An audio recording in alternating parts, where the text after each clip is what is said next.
Crisis Pakistan के ज़िक्र चल रहे थे, तो उसमें बताया गया था कि ऑयल रिज़र्व हर कंट्री के पास होता है, लेकिन पाकिस्तान का वो ऑयल रिज़र्व भी ख़त्म हो रहा है। पाकिस्तान का वो ऑयल रिज़र्व भी घट रहा है दिन ब दिन, क्योंकि ऑयल खरीदने के पैसे नहीं थे। अस्सलामुअलैकुम, नमस्ते, सत श्री अकाल। उम्मीद करता हूँ ठीक होंगे, खुश होंगे दोस्तों। जहाँ रहें खुश रहें, माँ बाप का ख्याल करें, क्योंकि माँ बाप है तो सभी के लिए। दोस्तों आज की हमारी वीडियो है, हिंदी में टाइटल है, आधा इंग्लिश में, Indian want Saudi America to develop strategic petroleum. तो देखते हैं वीडियो में क्या है। जहाँ एक तरफ इजराइल और फलस्तीन के बीच शुरू हुई जंग में 22 अरब देशों ने एक साथ संगठन बनाकर के फलस्तीन का सपोर्ट किया, वहीं दूसरी तरफ भारत ने सभी के साथ में अपना न्यूट्रल स्टैंड रखा है, जिसका रिजल्ट ये देखने को मिला है कि अब सऊदी अरेबिया ने भारत को एक ऐसा बड़ा गिफ्ट ऑफर किया है जिससे हम डायरेक्टली चाइना को काउंटर कर पाएंगे। पूरी डेवलपमेंट क्या है छोटे से वीडियो में समझते हैं। बस हमें सपोर्ट करने के लिए इस वीडियो को लाइक और चैनल को सब्सक्राइब जरूर कीजिएगा। दोस्तों जहाँ रिसेंटली प्रिंट की रिपोर्ट के मुताबिक सऊदी नहीं बल्कि दुनिया की सबसे बड़ी oil company Saudi Aramco Bharat के अंदर सबसे बड़े स्ट्रेटेजिक पेट्रोलियम रिजर्व को बनाने की तैयारी में शामिल होने जा रही है, और ये भारत सरकार का वही प्रोजेक्ट है जिसमें कई चाइनीज कंपनियों ने पार्टिसिपेट किया है। लेकिन सऊदी अरामको भारत सरकार के इस प्रोजेक्ट की लिस्ट में से चाइनीज कंपनियों को आसानी से बाहर कर सकती है। यदि आसान भाषा में समझा जाए कि स्ट्रेटेजिक पेट्रोलियम रिजर्व क्या है, तो ये बड़े तेल के भंडार हैं जिसे कोई भी देश अपनी किसी भी इमरजेंसी सिचुएशन के लिए स्टोर करके रखता है। यहाँ बड़े बड़े स्टोरेज टैंक्स होते हैं जिसमें कच्चे तेल को स्टोर किया जाता है। लेकिन दुख की बात यह है कि भारत के पास कुछ खास मात्रा में ऑयल रिजर्व मौजूद नहीं है। जहाँ पर इंटरनेशनल बॉडी आईईपी की रिपोर्ट के मुताबिक एक देश के पास कम से कम 90 दिनों के लिए ऑयल रिजर्व होने चाहिए, लेकिन भारत इसमें बहुत ज्यादा पीछे, और भारत के पास अभी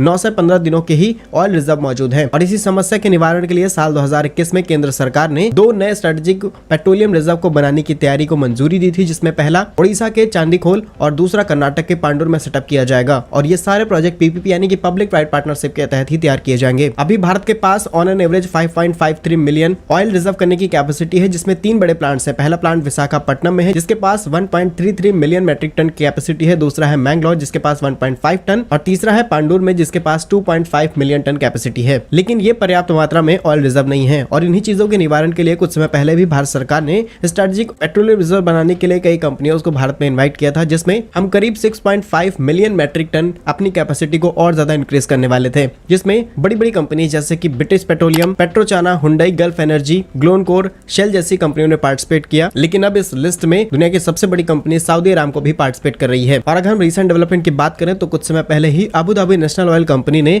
भारत के साउथ इंडिया में करीब 1.5 मिलियन टन ऑयल रिजर्व को बनाने के लिए भी कुछ पार्टनरशिप्स को साइन कर रखा है। लेकिन भारत के लिए इंटरेस्टिंग चीज है कि जहां एक तरफ सभी अरब देश फिलिस्तीन के साथ खड़े हो, वहीं अरब देशों की बड़ी बड़ी कंपनियां भारत के अंदर इन्वेस्टमेंट कर रही हैं, और ऐसा भारत भी कर रहा है। भारत की बड़ी बड़ी कंपनीज मिडिल ईस्ट के अंदर बड़ी इन्वेस्टमेंट करना शुरू कर चुकी है। यदि आप हमें यहाँ तक सुन चुके हो तो कमेंट बॉक्स में जय हिंद जरूर लिखिएगा। भारत कैसे ही यूजफुल इन्फॉर्मेटिव वीडियोस पाने के लिए हमारे यूट्यूब चैनल को सब्सक्राइब जरूर कीजिएगा। मिलेंगे हम आपको एक नई और इंटरेस्टिंग वीडियो में, तब तक के लिए वंदे मातरम, भारत माता की जय। ओके जी जनाब।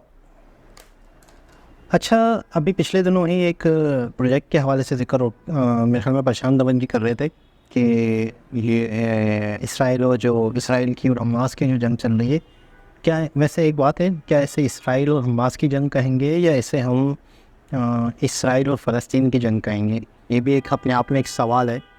और ये भी मैं कहता हूँ इसराइल के हवाले से बहुत बड़ी बात है, बहुत अच्छी बात है कि इसराइल ने फ़लस्तीन की तरफ रुख नहीं किया।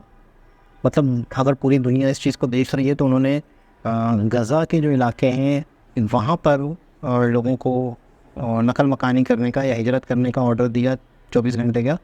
तो लेकिन उस तरफ कोई मतलब है कि पेशरफ नहीं की, ना ही कोई वहाँ पे एडवेंचर किया।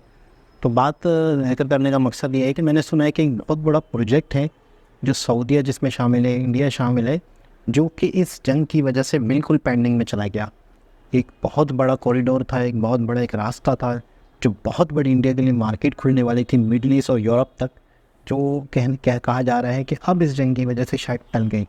तो कहीं ना कहीं इस तरह के मामला से कई देशों को फ़र्क पड़ता है, कई देशों को नुकसान होता है। अब जैसे ये वाला मामला है तो एक मुझे वीडियो याद आ रही है जिसमें जब बहुत ही ज़्यादा क्राइसिस पाकिस्तान के ज़िक्र चल रहे थे तो उसमें बताया गया था कि ऑयल रिज़र्व हर कंट्री के पास होता है, लेकिन पाकिस्तान का वो ऑयल रिज़र्व भी ख़त्म हो रहा है। पाकिस्तान का वो ऑयल रिज़र्व भी घट रहा है दिन ब दिन, क्योंकि ऑयल खरीदने के पैसे नहीं थे और नहीं हैं।